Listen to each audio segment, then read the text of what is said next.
আজ আমি একটি ডিম দিয়ে খুব সহজভাবে কেক বানানো আপনাদের দেখাচ্ছি। অবশ্যই ভিডিওটা সবাই দেখবেন। প্রথমে একটি ডিম নিয়ে নিলাম, কুসুমটা উঠিয়ে রাখলাম। রাখার পর আমি চিনি দিয়ে ডিমটা ভালোভাবে ফোমি করার চেষ্টা করতেছি ডাল ঘুটনি দিয়ে। অবশ্যই সবাই একবার ট্রাই করে দেখবেন। তারপর আমি একটি কুসুম দিয়ে আবার ভালোভাবে ফেটিয়ে নিচ্ছি।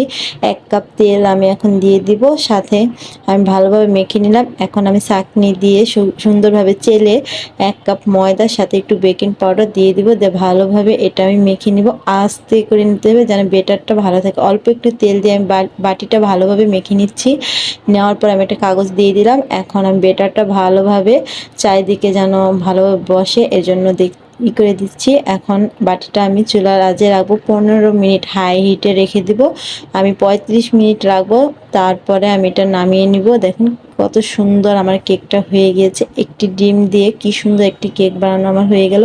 আর কতটা সফট এটা আপনারা দেখতেই পাচ্ছেন, একদম অনেক সফট হয়েছে।